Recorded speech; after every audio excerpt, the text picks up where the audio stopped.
इस समाज में आज भी माताएं बहनें सुरक्षित नहीं है, हैं क्या? नहीं है। एक अभी अभी कुछ ही दिन पहले आपको न्यूज़ से पता भी चला होगा, कोलकाता की एक बेटी, एक बहन जिसका नाम मौमिता, उसके साथ इस समाज के कुछ जानवरों ने बड़ी बदसलूकी की। आपने न्यूज़ में सुना भी होगा, देखा भी होगा। जिस घटना को सुनते ही रोंगटे खड़े हो जा रहे हैं। न जाने उस बहन ने, उस बेटी ने वो दर्द कैसे झेला होगा, वो दुख कैसे सहन किया होगा। हम कहते हैं हमारा भारत देश आजाद हो चुका है, पर आजाद नहीं, आज भी हम गुलाम हुए पड़े हैं। कहते हैं हमारे सनातन धर्म में जहां पर स्त्रियों का सम्मान होता है, वहां पर लक्ष्मी का वास होता है। एक स्त्री न हो तो ये सृष्टि संभव नहीं है। मां से ही सब कुछ है। कल आपने मां पर भी हमारा वक्तव्य श्रवण किया, लेकिन उस पढ़ाई लिखाई का, उस ज्ञान का क्या मतलब है? कई बार ये भी बातें आती हैं कि छोटे कपड़े पहनने या ऐसी वैसी कुछ बातें करने से ये चीजें होती रहती समाज में। पर उस लड़की का क्या अपराध था? वो तो एक डॉक्टर थी जो सबकी सेवा में लगी हुई थी। न जाने कितने लोगों की उसने जान बचाई होगी, पर उसे क्या पता कि मेरी जान बचाने का जब समय आएगा तो उस समय कोई खड़ा नहीं होगा उसके साथ में। एक लड़की के साथ, उस डॉक्टर के साथ 20 लड़कों ने दुष्कर्म किया।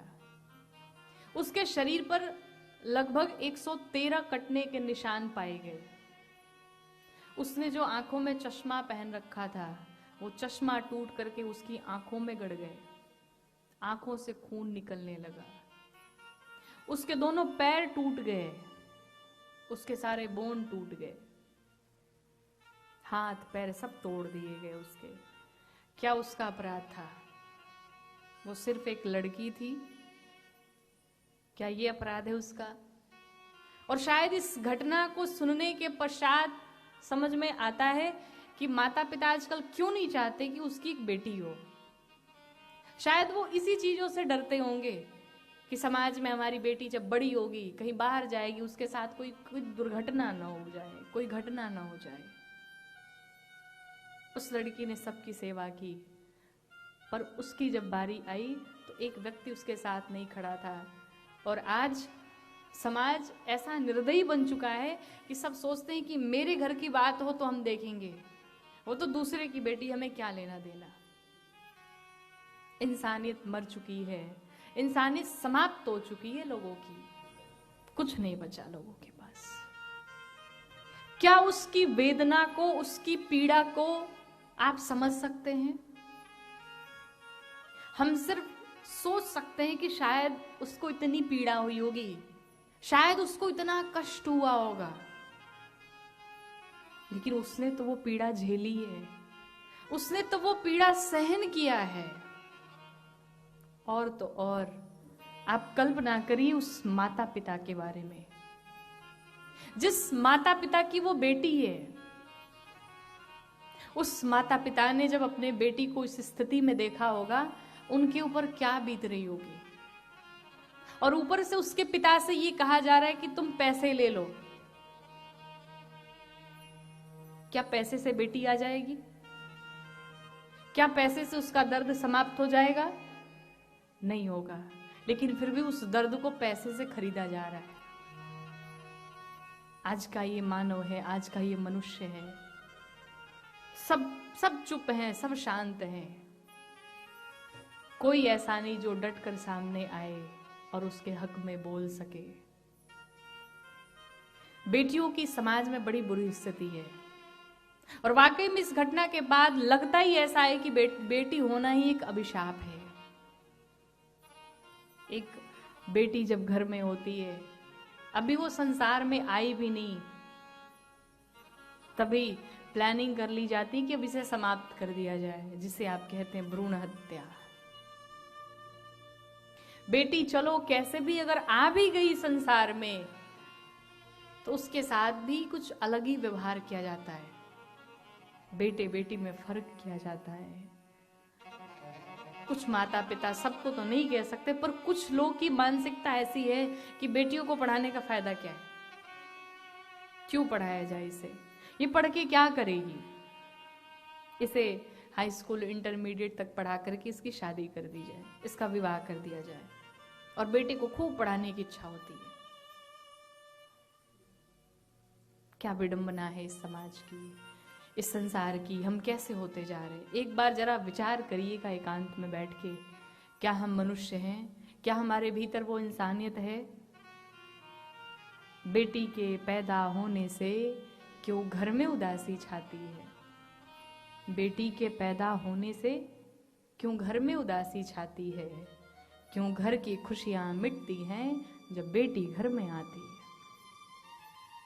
बेटे का जन्म हो तो माता पिता खूब बधाइयां लुटाते हैं, सोने चांदी हीरे मोती पूछना ही नहीं, महाराज खूब लुटा डालो, खूब दे डालो, कोई टेंशन नहीं। पर अगर बेटी हो गई तो मानो जैसे घर में किसी की मृत्यु हो गई हो, माता पिता इतने दुखित हो जाते। बेटी के पैदा होने से क्यों घर में उदासी छाती है? क्यों घर की खुशियां मिटती हैं जब बेटी घर में आती है? बेटा जो कुल में आएगा बाप का वंश चलाएगा। बेटा क्यों चाहते हैं? ये हमारा वंश चलाएगा, इसीलिए तो चाहते कि बेटा हो। बेटा जो कुल में आएगा बाप का वंश चलाएगा। पर ये भी तो सोचो, पर वंश चलाने की खातिर बहुओं की जरूरत होती है। क्या सिर्फ बेटा पैदा कर लेने से वंश आगे बढ़ जाएगा? उस वंश को चलाने के लिए भी किसी की बेटी ही लेकर के आओगे घर में। पर बहू तो अच्छी लगेगी, पर बेटी मंजूर नहीं है। अगर सब यही सोच लें कि नहीं हम बेटी पैदा नहीं करेंगे, तो विवाह किससे करोगे? कहां से वंश आगे बढ़ेगा? बेटा जो कुल में आएगा बाप का वंश चलाएगा, पर वंश चलाने की खातिर बहुओं की जरूरत होती है। पर इस समाज की विडंबना तो देखिए, जो एक खुद बेटी है वो भी बेटी, वो भी बहू ये नहीं चाहती कि हमारी एक कन्या हो, हमारी एक बेटी हो। उसकी भी यही इच्छा होती है कि हमारा एक बेटा हो जाए। देती है जन्म जो बेटे को वह भी तो किसी की बेटी है। देती है जन्म जो बेटे को वह भी तो किसी की बेटी है। लेकिन बेटा हो, लेकिन उसकी भी ये चाहत होती है। जो खुद एक बेटी है उसकी भी यही इच्छा होती है कि मेरी बेटी नहीं मेरा बेटा हो। बेटे को खूब पढ़ाने का माँ बाप की इच्छा होती है।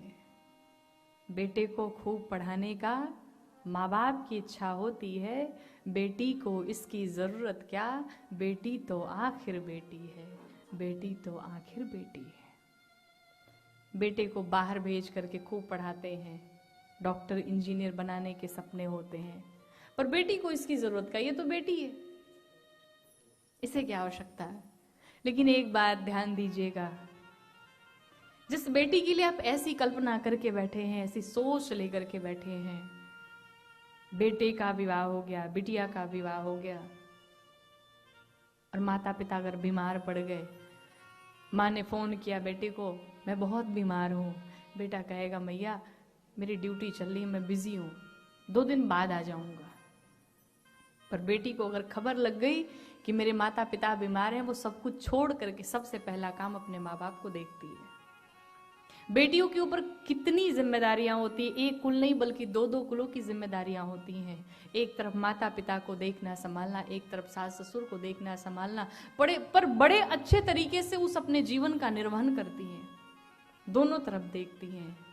बेटी अगर घर से चली जाए विदा होकर के, अपने ससुराल में बैठी रहे, और बारिश का समय हो, अगर बारिश होने लगे तो बेटी बैठे बैठे ससुराल में कल्पना करती है कि हमारे घर में झोपड़ी है और उस झोपड़ी में इस समय मेरे माँ बाप बैठ करके उस झोपड़ी में भीग रहे होंगे। उसे अपने ससुराल में भी बैठे बैठे उसे अपने माँ की याद आती रहती है, अपने पिता की याद आती रहती है। जितना ध्यान एक बेटी रखती है अपने माता पिता का, उतना बेटे नहीं रख सकते। उसे अपने माता पिता का भी उतना ही ख्याल होता है, उसे अपने भाई का भी उतना ही ख्याल होता है।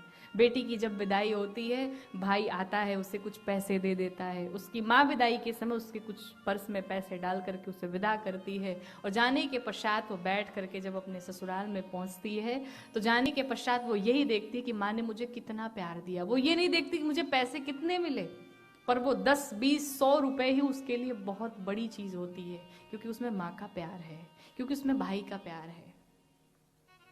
भाई रक्षाबंधन पर भले बहन को ना बुलाए, भाभी ने मना कर दिया नहीं बुलाना है, खर्चे हो जाएंगे, पर फिर भी बहन ससुराल में बैठे बैठे यही प्रार्थना करती है, भगवान मेरे भाई को जहां भी रखना, खुश रखना, वो सदैव आगे बढ़ता रहे, वो सदैव प्रसन्न रहे। ये बेटियों का भाव है। और उस बेटियों के साथ में ऐसी निर्दयता के साथ ऐसे कुकर्म किए जा रहे हैं, और फिर भी सब मौन है, फिर भी कोई कुछ कहने वाला नहीं है। एक बड़ी प्यारी कविता है इस पर। कहते हैं कि बलात्कार के नरपिशाच को बारंबार धिक्कार है। बलात्कार के नरपिशाच को बारंबार धिक्कार है। पापी है वो राक्षस जिसने उस डॉक्टर को मारा है। पापी है वो राक्षस जिसने उस डॉक्टर को मारा है। हत्यारा मानवता का वो झुकता शीश हमारा है। हत्यारा वो मानवता का झुकता शीश हमारा है। उस पापी को फांसी दे दो, वो धरती पर भार है। उस पापी को फांसी दे दो, इस धरती पर भार है। कौन कौन चाहता है कि ऐसी सजा उसे मिलनी चाहिए? हाथ लंबे लंबे उठाओ। अब भैया थोड़ा दिखाइए इन लोगों, ताकि सब लोग देखेंगे ना कि सब लोग सपोर्ट में हैं। हम सब मिलकर के यही प्रार्थना करते, यही अपील करते हैं कि उस हत्यारे को, उस पापी को सजा होनी चाहिए। उस पापी को फांसी दे दो, वो धरती पर भार है। बलात्कार के नरपिशाच को बारंबार धिक्कार है। सो या शासन तंत्र वहां है, या स्वयं अपराधी है। सो या शासन तंत्र वहां है, या स्वयं अपराधी है। न्याय चाहता पूछ रही ये प्रश्न, आधा ये आबादी है। सबके जुबान पर सिर्फ एक ही प्रश्न है कि आखिर उसे सजा कब मिलेगी। यहां भी कोई ऐसा प्रश्न पूछ रहा है कि उसे सजा कब मिलेगी? कौन कौन पूछ रहा है? उसे सजा मिलनी चाहिए। सो या शासन तंत्र वहां है, या स्वयं अपराधी है। न्याय चाहिए पूछ रही ये प्रश्न आबादी आधी है। कब तक ऐसे जुल्म सहेंगे, मौन क्यों सरकार है? कब तक ऐसे जुल्म सहेंगे, मौन क्यों सरकार है? बलात्कार के नरपिशाच को बारंबार धिक्कार है। बलात्कार के नरपिशाच को बारंबार धिक्कार है। नारी की सुरक्षा का कोई भी जिम्मेदार नहीं। नारी की सुरक्षा का कोई भी जिम्मेदार नहीं। क्या गौरी को इस दुनिया में जीने का अधिकार नहीं? क्या गौरी को जीने का इस दुनिया में अधिकार नहीं? शिकारी आवाज उठाओ, हम सब भी तैयार हैं। शिकारी आवाज उठाओ, हम सब भी तैयार हैं। बलात्कार के नरपिशाच को बारंबार धिक्कार है। बलात्कार के नरपिशाच को बारंबार धिक्कार है। कौन कौन हमारे साथ है? पूरे लंबे लंबे हाथ उठने चाहिए। Thank you. इस समाज में स्त्रियों के साथ, और ये आज की बात नहीं, ये शुरू से चलता आया है। और आपको थोड़ी देर के लिए रामचरितमानस जी में ले चलूं। ये बात उस समय की है जिस समय मां सीता का हरण हो गया। मां सीता का हरण हो गया, रावण लेकर के जा रहा है मैया को। मैया जोर जोर से चिल्ला रही है, रुदन कर रही है, रोए जा रही है, बचाओ बचाओ, मेरी कोई सहायता करो, मेरी कोई सहायता करो। उस समय किसने देखा? जटायु जी ने। और जटायु जी एक इंसान नहीं है, पक्षी है। और जटायु जी आज वृद्ध हो चुके हैं, आयु उनकी 60,000 वर्ष की हो चुकी है, वृद्ध हो चुके हैं, पंखों में उतनी जान नहीं जो बड़ी उड़ान भर सके। जटायु जी ने जब देखा कि एक बेटी के साथ ऐसा हो रहा है, व्याकुल से हो गए, परेशान हो गए। जटायु जी उड़ने का प्रयास किए पर उड़ नहीं पा रहे, पंखों में इतनी क्षमता नहीं है। उस समय जटायु जी अपने पंखों को कोसते हैं, कहते हैं जिस समय तुम्हें मांस इत्यादि भक्षण करना था उस समय तुम्हारे पंखों में इतनी जान थी जो बड़ी बड़ी उड़ान लगाते थे, और आज किसी बेटी की बात आई तो तुम शांत हुए पड़े हो। जैसे इतनी बात कही उनके पंखों में जान आ गई, पंख फड़फड़ाने लगे, जटायु जी उड़ पड़े और पहुंचे कहां? रावण के पास। रावण के पास रावण जब दूर से देखता है सोचने लगे ये विशालकाय है कौन। जटायु जी जब पास आए रावण के, रावण को आज इतने चोंच मारे रावण को कि रावण मूर्छित होकर के गिर पड़ा, बेहोश हो गया। सोचिए जो रावण इतना बलशाली है, उस रावण को जटायु जी ने, एक वृद्ध पक्षी ने बेहोश कर डाला। 24 मिनट तक रावण बेहोश रहा। किसी ने जटायु जी से कहा महाराज इसे अभी मृत्यु दंड दे दीजिए। क्यों? अगर ये जीवित वापस हो गया, मूर्छा इसकी छूट गई तो ये आपको मार डालेगा। एक पक्षी कहता है, जटायु जी कहते हैं कि हमारा सनातन धर्म हमें ये नहीं सिखाता कि हम पीठ पीछे वार करें, किसी निहत्थे पर वार करें, किसी अकेला व्यक्ति पर वार करें। ये मूर्छित होकर के जब उठेगा वापस फिर मारूंगा, और अधर्म पूर्वक युद्ध करके जीतने से अच्छा है कि मैं धर्म पूर्वक मर जाऊं। और वही हुआ, रावण उठा, रावण की मूर्छा छूटी, रावण ने निकाला चंद्रहास और निकाल करके जटायु जी को समाप्त कर डाला। जटायु जी समाप्त हो गए, शरीर शांत हो गया। लेकिन ध्यान दीजिएगा, भगवान सब देखते हैं। जटायु जी ने मां सीता को बचाया, लेकिन उधर महाभारत में जब आप जाएंगे तो मां द्रौपदी का जब चीर हरण हो रहा था उस समय 5 मां द्रौपदी के पति बैठे हुए थे। द्रोणाचार्य, कृपाचार्य, भीष्म पितामह, ऐसे दिग्गज लोग वहां उपस्थित है। भीष्म पितामह चाहते तो एक दिन में पूरे महाभारत का युद्ध समाप्त करने की क्षमता रखते थे, पर द्रौपदी मैया का जब चीर हरण हुआ उस समय किसी ने एक शब्द नहीं बोला। भीष्म पितामह सरसैया पर पड़े रहे। लेकिन यहां पर जटायु जी ने मां की लाज बचाई। परिणाम ये हुआ कि जटायु जी को भगवान राम की गोद प्राप्त हुई। भगवान राम जटायु जी को अपने गोद में लेकर के उनका अंतिम संस्कार करते हैं। ये है हमारा भारत देश। जिस समय भारत देश का एक पक्षी भी एक बेटी की लाज बचाने को तैयार खड़ा था, और यहाँ पर आज एक ऐसा समय आया है कि एक बेटी के साथ ऐसी घटना हो गई, लेकिन फिर भी हम सभी मौन पड़े हुए हैं। क्यों? क्योंकि वो हमारे घर की बेटी नहीं है। तो ध्यान दीजिएगा, अगर आज चुप रहे, अगर आज मौन रहे, तो कहीं ना कहीं ये घर आपके भी बात आने वाली है।